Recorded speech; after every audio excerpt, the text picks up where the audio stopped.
అమ్మాయిల మీద అత్యాచారాలు జరుగుతాయి, వెంటనే మనం విమర్శ చేసేటప్పుడు పోలీసులు ఏం చేస్తున్నారు? ఏం చేస్తారు? నువ్వు తాగిచ్చేస్తే నేను తాగమని వాడు చెప్పలేదే, తాగినవాడే మాట్లాడతాడు ఈ మాట. అంటే వీడు చేసే పని వీడు మాండవు, అది పట్టుకోవాలి. దొంగ తాను చేసే దొంగతనానికి సిగ్గుపడకుండా నన్ను పట్టుకోకపోవడం పోలీసు తప్పు అంటే ఈ భాషకు వ్యాఖ్యానం ఎవరు చేస్తారండి? నువ్వు ముందు నీ పనికి నువ్వు సిగ్గుపడాలా వద్దా? ఆయన పట్టుకోవడం పక్కనట్టు. ఇన్ని వేల మంది ఇక్కడ కూర్చున్నారు, మీరు పోలీసులు వేల మంది ఉండరండి, 100 మంది కూడా ఉండరండి. ఈవేళ కూడా 10 మందో 15 మందో ఉండుంటారు. ఎలా కాపాడుతారండి ఎవరైనా? ఇవాళకి ఏమైనా దివ్యశక్తులు ఏమైనా ఉన్నాయా? మనం క్రమశిక్షణగా ఉండాలి, మనం పద్ధతిగా ఉండాలి. ఏదైనా జరిగితే వాళ్ళు వస్తారు. మనం చేసే వంకర పనులన్నీ చేసేసి పోలీసులు లేరు సమయానికి ఎన్ని చోట్ల ఉంటారు? వరుణ శ్రీ మహావిష్ణువు దశావతారాలు ఎక్కడ పడితే అక్కడ అవతరించడానికి. వాళ్ళ కష్ట సుఖాలను కూడా మనం అర్థం చేసుకోవాలి బాగా. పోలీసులు ఇవాళ పోలీస్ శాఖలో అందుకే వచ్చిన గొప్ప మార్పులు 2 రాష్ట్రాల్లో కూడా నేను చూస్తున్నాను. మిత్రమండలి కింద ఉండే ప్రయత్నం కూడా జరుగుతుంది. మనకు దాని గురించి 4 మాటలు చెప్పడం, ఇది మేము మీ మిత్రులమయ్యా, మేము శత్రువులు కాదు, మిమ్మల్ని కాపాడటం కోసం మేము ఉన్నాం, మీ మీద పెత్తనం చేయడానికి కాదు. మనం కూడా అర్థం చేసుకోవాలి ఆ విషయం. మన ఒక వ్యక్తిగత స్వేచ్ఛ మొత్తం దేశ రక్షణ కంటే ఎక్కువ. మేము హైదరాబాద్లో చూస్తూ ఉంటామండి, డ్రంక్ అండ్ డ్రైవ్ ఎంత దరిద్రంగా తయారైందో తెలిసే పరిస్థితి. నిన్నగాక మొన్న జరిగిందండి, ఒకే రోజు 3 ప్రమాదాలు, ఒకే రోజు 2 గంటల్లో. ఏం చేస్తారమ్మా పోలీసులు? చివరికి ఆడవాళ్ళు కూడా మొదలెట్టారమ్మా, నమఃశివాయ నమఃశివాయ నమఃశివాయ. అందుకే నేను పల్లెటూళ్ళలో మహిళలను చూస్తే నమస్కారం పెడతా. మీకు దుర్వ్యసనాలు ఉండే అవకాశాలు చాలా తక్కువ. పట్టణాలకు రాక వచ్చి చెడిపోకండి అమ్మా. హైదరాబాద్ అసలే రాకండి, పని లేదు మీకు ఇక్కడ. పట్టణాల్లో పరిస్థితులు వేరుగా ఉన్నాయండి. మగాడు తాగితే మేము తాగకూడదా? మగాడు తిరిగితే మేము తిరగకూడదా? ఇదే స్వేచ్ఛ. కనీసం ఇదివరకు సగం జాతి మీద అందరికీ నమ్మకం ఉండేది. మహిళలు చెడిపోరు, మహిళలు తాగరు, మహిళలు సిగరెట్లు కాల్చరు, ఇవన్నీ ఉండేవండి. ఇప్పుడు అవి ఏం లేకుండా పోయే. మొత్తం అంత సమానం. దేంట్లో? చెడిపోవడంలో, బాగుపడడంలో కాదు. చదువులు ఉద్యోగాలు సమానమైతే పర్వాలేదండి, తాగడంలో సమానమా? ఒక పోలీసు ఒక ప్రసిద్ధ కుటుంబానికి చెందినటువంటి అమ్మాయిని డ్రంక్ అండ్ డ్రైవ్లో పట్టుకుంటే మా నాన్న ఎవరో తెలుసా అందండి. మన్నాడు పేపర్లో వచ్చింది. నేను పేర్లు చెప్పడంలా కావాలని, ఎందుకంటే మంచి ఉంటే మైకులో చెప్పమన్నారు, చెడు ఉంటే చెవిలో చెప్పమన్నారు. కానీ చెప్పాలి విషయం. పోలీసు ప్రశ్నిస్తే ఏమిటమ్మా తాగి నడుపుతున్నావు అంటే, మా నాన్న ఎవరో తెలుసా? నువ్వెందుకు తాగావని అడుగుతా, మా నాన్న ఎవరు అంటావు? బుద్ధి ఉందా నీకు అంటే రికమెండేషన్. మా నాన్న అంత పెద్దవాడు కాబట్టి నన్ను వదిలేయి. పైగా రోడ్డు మీద అమ్మాయి పెద్ద గొడవ, పోలీసులు కొట్టినంత పనిచేసింది. ఈ స్థితిలో మహిళలు పురుషులు అందరూ మొత్తం పోలీసుల మీద తిరగబడుతూ రకరకాలుగా మాట్లాడితే, ఒకవేళ వాళ్ళు ఏదైనా లాఠీతో దెబ్బ కానీ వెంటనే వాళ్ళకి ఫోన్, మా వాడిని వదిలేయి. అందరిని వదిలేస్తామా? ఈ దేశాన్ని వదిలేయండి. అందుకే నేను మొహమాటం లేకుండా భగవత్పాదాల సాక్షిగా చెబుతున్నా, ఇప్పటికీ రాజకీయ నాయకులు కల్పించుకుని ఫోన్లు చేయకుండా ఉంటే IAS IPS అధికారులు చాలా చక్కగా పరిపాలన చేస్తారు, ఉండొచ్చండి. 10% వాళ్ళలో కూడా పొరపాటు మనుషులు. మనలో లేరా? వాళ్ళేనా? ఎందులో లేరు?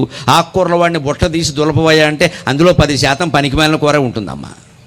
90% బాగుంటే చాలు కదా. ఒకరున్నారు, ఇద్దరున్నారని మాట్లాడొద్దండి. మనం ఏం చేస్తున్నాం ఇక్కడ, అది ఆలోచిస్తే అర్థమవుతుంది. ఇక్కడ అసలు తాగడమే తప్పు అన్నప్పుడు తాగి నడిపామా? తాగడమే తప్పు అన్నప్పుడు తాగడంతో చేసిన ఏ పనైనా తప్పే. దాని గురించి ఎవరు అడగకూడదా? నీ మూతి దగ్గర ముక్కు దగ్గర ఏం పెట్టకూడదా? నువ్వు దానికి రికమెండేషన్ చెబుతావా? వాళ్ళ అబ్బాయిని వీళ్ళ మేనల్లుండి అంటాను. పొరపాటున ఏమైనా లాఠీ జడిపిస్తే వెంటనే పోలీసులు దుశ్చర్యలు, ప్రజలపై ప్రతాపం. దుశ్చర్య ఏమిటండి? ఇది లాఠీ వాళ్ళకి ఇచ్చింది ఎందుకండి? లాఠీకి దండం పెట్టుకుని అభిషేకం చేయడానికే, చెదగొట్టడానికే ఇచ్చారు. దాన్ని ఉపయోగించకపోతే లాఠీ ఎందుకంటే పని లేక. తుపాకీ వాడకపోతే సైనికుడి దగ్గర తుపాకీ ఎందుకంటే తల కింద పెట్టుకుని పడుకోవడానికే. అలా పెట్టుకుంటే ప్రమాదవశాత్తు పేలుతుంది, ఆయన పోతాడు. కాల్చవలసిన వాడిని కాల్చడానికే తుపాకీ, కొట్టవలసిన వాడిని కొట్టడానికే లాఠీ. నా దృష్టిలో లాఠీ అంటే కనకదుర్గాదేవి చేతుల్లో ఆయుధం. దాన్ని గౌరవించండి. అమ్మవారి చేతుల్లో ఆయుధాలు ఎందుకు ఉన్నాయండి? దేవతల చేతుల్లో, దేవతల అహింసామూర్తులు కదా, ఆలోచించండి. రాముడి చేతుల్లో ధనుష్యం ఎందుకండి? అందుకే పోలీసు చేతుల్లో లాఠీ. అత్తాకోడళ్ళ తగలదారే అసెంబ్లీలో కూడా జరుగుతున్నాయి. అవి వేరు ఇవి వేరు కాదు. వాళ్ళందరినీ మనమే ఇక్కడ బాగా పెంచి పోషించి అక్కడికి పంపించాం. అరవండరా అబ్బాయిని వాళ్ళు అరుస్తున్నారు అక్కడ. ఇక్కడ లేని అరుపులు అక్కడ ఎందుకు వస్తాయండి? వాళ్ళ ఇళ్లలో ఏ తగాదాలు చూశారో, ఏ గొడవలు పడ్డారో, ఒక చిన్న ఆధిపత్యం కోసం కొట్లాట ఎలా జరిగిందో అసెంబ్లీలోనూ అలాగే జరుగుతుంది. ఎప్పుడూ అలాగే జరిగింది, ఇప్పుడు అలాగే జరుగుతుంది. ఇక ముందు అంతే మనం మేల్కొనకపోతే. అంచేది అసెంబ్లీ రోగానికి వైద్యం ఎక్కడ జరగాలి అంటే అందరి ఇళ్లల్లో జరగాలి, ఇళ్లల్లో జరగాలి, ఇళ్లల్లో మార్పు రావాలి. అమ్మాయిల మీద అత్యాచారాలు జరుగుతాయి, వెంటనే మనం విమర్శ చేసేటప్పుడు పోలీసులు ఏం చేస్తున్నారు? ఏం చేస్తారు?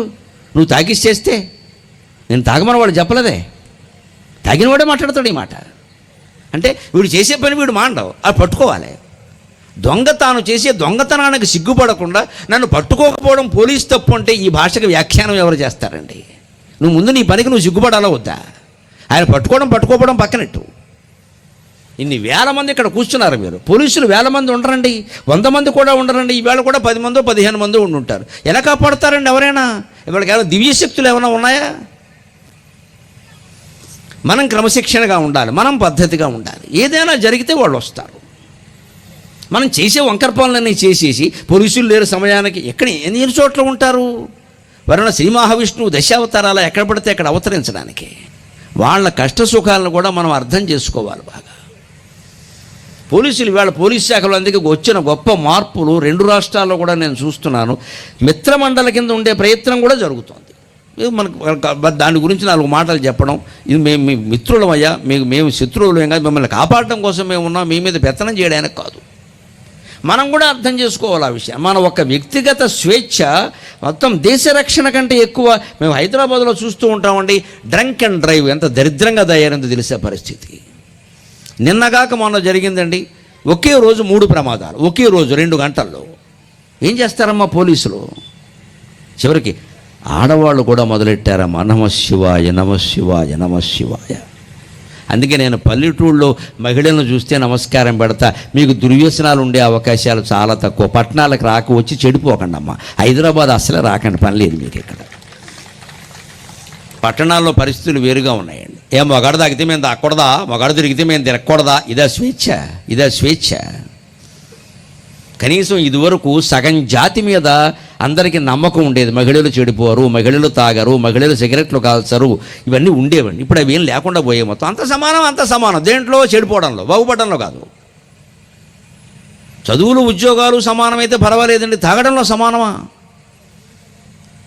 ఒక పోలీసు ఒక ప్రసిద్ధ కుటుంబానికి చెందినటువంటి అమ్మాయిని డ్రంక్ అండ్ డ్రైవ్లో పట్టుకుంటే మా నాన్న ఎవరో తెలుసా అందండి.